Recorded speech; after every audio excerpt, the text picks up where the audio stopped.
This is the 2026 Chevrolet Tahoe High Country. It is big, bold, and luxurious, and in today's Vehicle Visionary video, we're going to tell you all about it.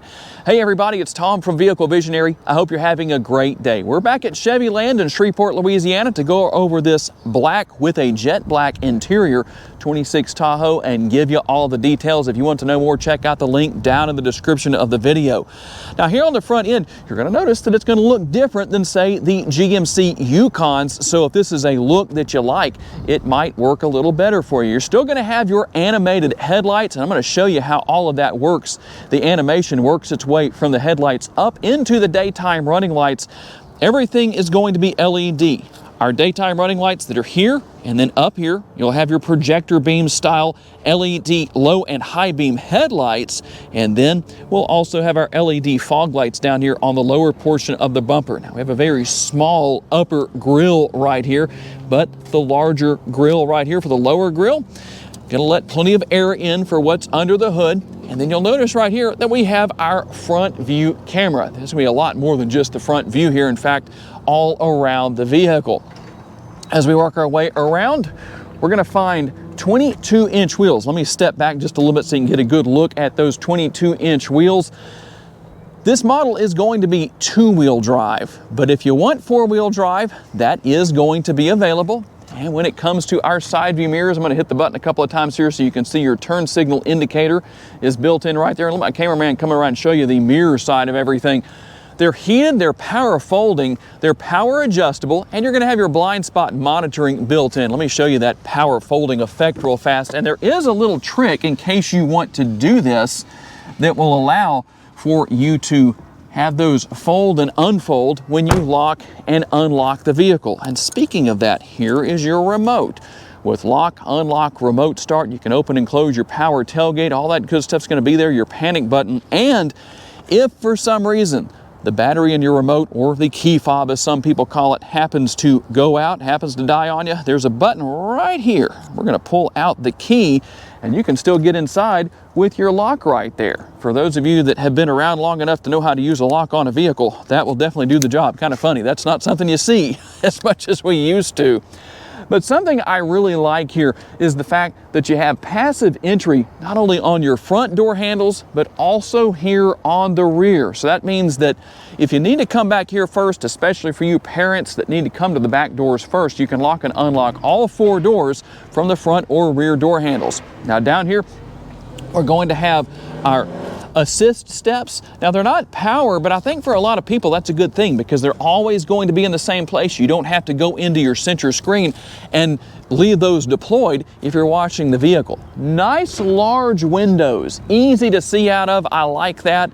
But those cameras that I told you about earlier, they're going to help out a lot regardless, because you're going to be able to see everything you need to from every possible angle. Now we do have our roof rails up top. You can take advantage of buying the crossbars and putting those up there, increased cargo capacity, but you might notice what's not here, and for some people it's probably a good thing. There's no sunroof. Some people like that, some people don't.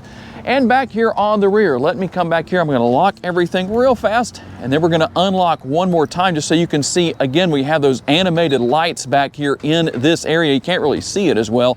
And while it doesn't look very bright right now in the Louisiana sunshine, it is extremely bright. And something that I like here, let me show you a little trick. A button you might have noticed on the remote was this button right down here. What happens when I push that? The glass pops open on this powered tailgate. So if you just need to reach in real fast, put something in, pull something out, you can do that and take full advantage of that. There's not a lot of SUVs in this day and age that have that feature. You can only open and close your power tailgate. As we work our way down here to the bumper, something that you saw on the front, but you're also going to see on the rear, all of the sensors right here. There's a lot of great safety features or your collision and detection systems.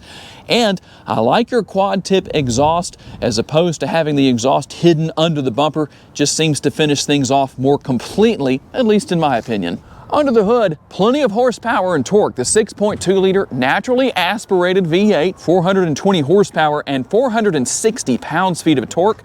All of that will be mated to a 10-speed automatic transmission. Now we're going to take a look at the window sticker over here and show you the MPGs.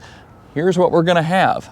15 city, 20 highway, 17 combined, 5.9 gallons of gas per every 100 miles driven. Now, you know the potential MPGs based on the window sticker. Let's talk about the gas tank size. It's going to be 24 gallons in capacity. Now, just like those MPGs, these are not guaranteed numbers, but on a full tank of gas, you may get 360 miles in the city, 480 miles out on the highway, and depending on a lot of different variables, you could be above those numbers. You might be a little bit below. No guarantees. Towing capacity with this two-wheel drive model comes in at 7,700 pounds. I'm going to push the button right here and open the power tailgate. By the way, there is a spare tire located underneath the rear of the vehicle. How about your cargo capacity?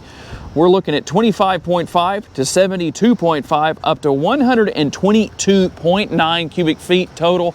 To maximize your cargo space, you can use the buttons right here. These are going to be for your rear seats. These are for the middle row seats. Now, there is a big difference between the two. We can lower these rear seats with the buttons and do the same thing with the middle row seats. However, you will have to manually raise those middle seats back up. We can use the power buttons to bring the rear seats back up. Just like that, you will have to hold the buttons down until the operation is complete. We'll also have the 120 volt power outlet right there. And underneath the floor right here, you can lift that up. And there's your tire iron and all the tools for changing your tire and a little bit of extra storage space. Let's talk about what your second and third row passengers are going to find. We're going to show you the door panel on the passenger side. Plenty of room with the armrest. I like that. And you have that smaller upper door bin, but the much larger lower door bin. So there's actually quite a bit of space for storage for smaller items throughout the interior here, including the rear seat pockets on the back of the passenger and driver side seats. Now, on the side of the seats, we'll show you real quick, there's a couple of levers down there.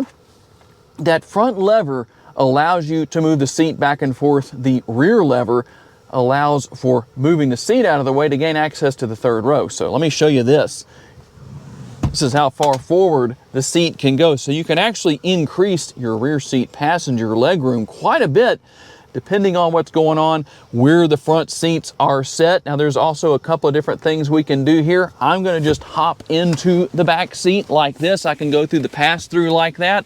We'll get this seat up and out of the way for you real quick with that lever over there. So what we're going to do is we're going to pull up on that back lever once, and then a second time. There we go. And it gets up and out of the way. So now you have a better view of me and you see how that works. And you can see that I have a ton of leg space back here. Now that's going to vary depending on how tall the person is that's sitting in this seat, obviously, but you can see what's going on where that's concerned. We're going to have the air conditioning vents right up here in my favorite location for your passengers because the air isn't so low down here that it takes a while to get to them. And then over here, we're going to find our cup holder, a little bit of space behind that, and then right up here is going to be the USB port. And you will also find some lighting back here if you need to turn that on, or your passengers need to turn that on. And believe it or not, if you need to, you can do that from the driver's seat. All you have to do is hold down the lights up there. You just hold them down for a second or two, and all of these lights will come on automatically. All right, let's talk about what your second row passengers will find. Plenty of space, obviously a little more than what we had in the rear, but that is again dependent on the front seat position. But a lot of head space, a lot of leg room, very comfortable overall. And as far as the center console goes, you're gonna have your cup holders right here, a little bit of space in between, and then the command center will say for your third zone of climate control. You can control the temperature right here and turn that up or down depending on what you want to do. And the same thing with the fan speed right here, a couple of different options here as well. And then another 120 volt power outlet will be here in addition to the dual USB ports. Also, we're going to have the armrest, the fold-down armrest right here. Depending on how long your arm is, these may or may not work really well for you.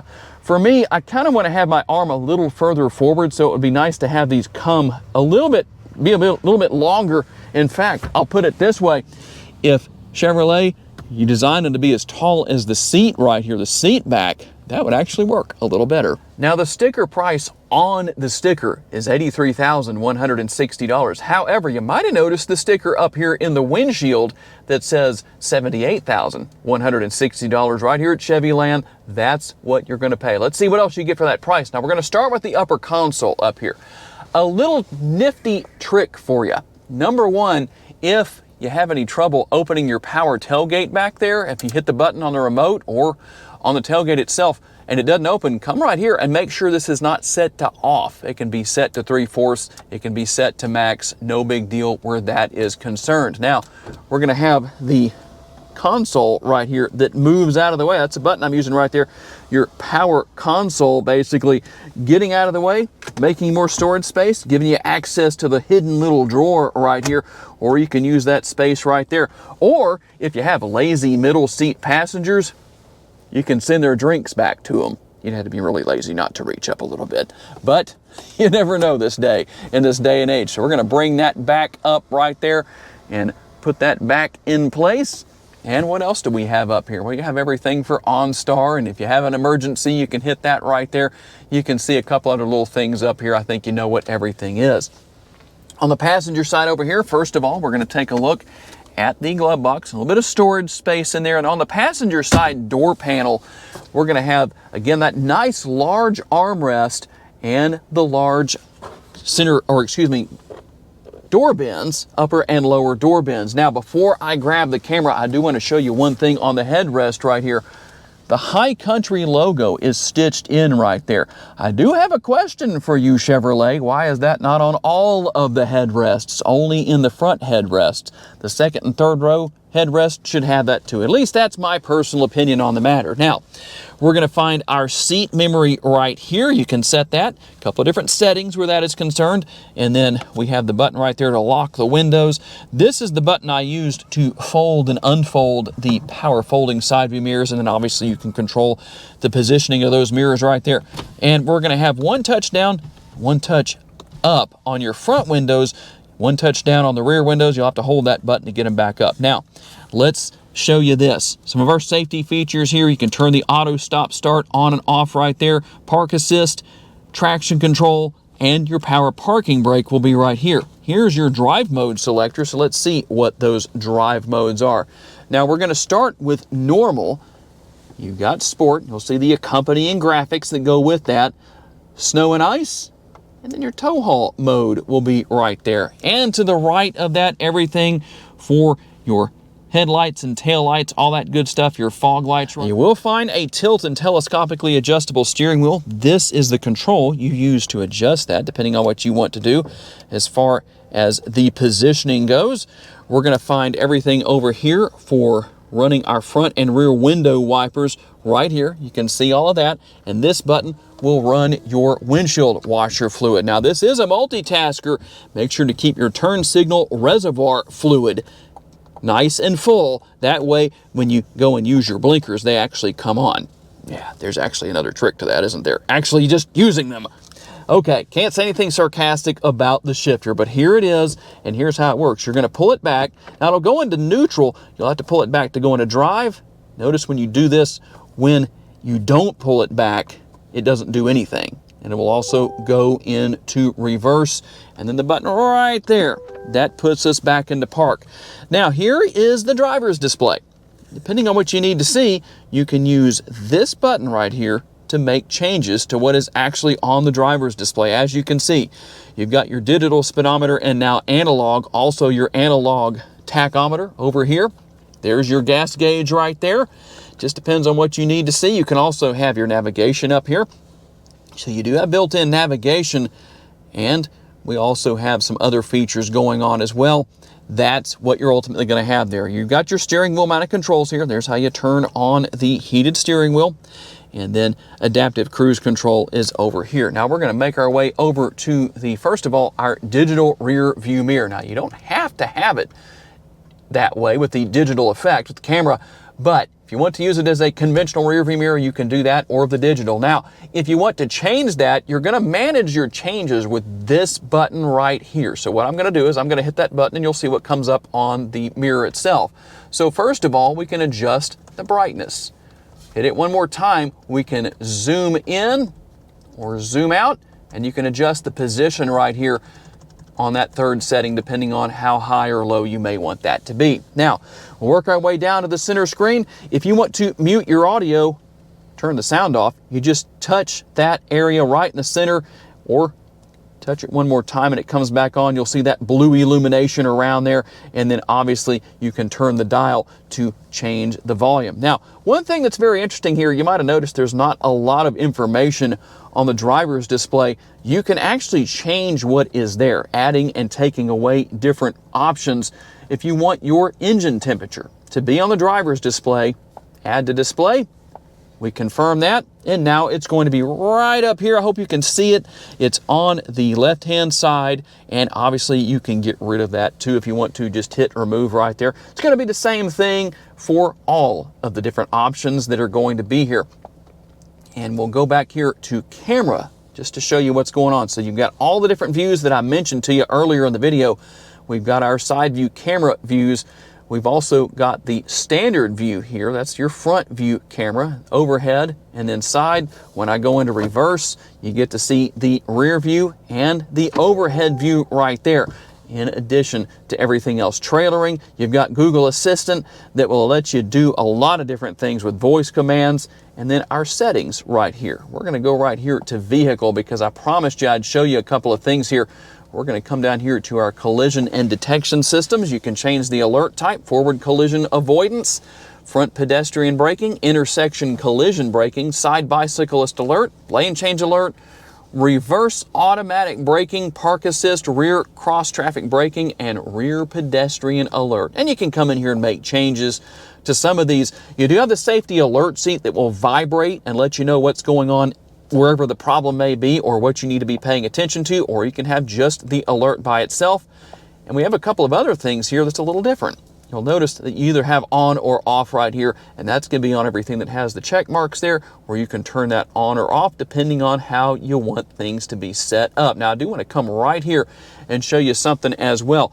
Your child safety locks are right here. So you'll notice when it's illuminated like that, they are activated. When it's not illuminated, they are not. This vehicle does have a head-up display, and here is how you come to adjust the head-up display. Pretty simple, figure that out, but just so you can see what all is here, we're also going to come here to see more controls, and here is where you're going to set up your garage door openers. If you want to use your vehicle for that, and you just follow the prompts on the screen, and you can see right here that you can set up more than I know I have. Up to 8 is what we actually have. That's kind of interesting. There it is, 8 remotes. How many of you have 8 remote garage doors or openers for your garage doors? That's pretty interesting. And you can see what else is here. Apple CarPlay and Android Auto right here. That's going to be paired wirelessly. And then we're going to work our way over here. Recordings, I actually have a video on that. It's with a GMC Yukon, but it's going to work the same way. That'll show you how that works, but you can record what's going on around you with every camera on the vehicle. Depending on what you need to see, you can go in and select that. Like I say, I've got all of that in a tutorial, so we save a little bit of time not covering too much today. Now, you do have your information here for your air conditioning. So you'll notice that you can change the temperature there if you want to. You also have your heated seats. You also have your ventilated seats if you want to turn that on and off, depending on what you need to do where that is concerned.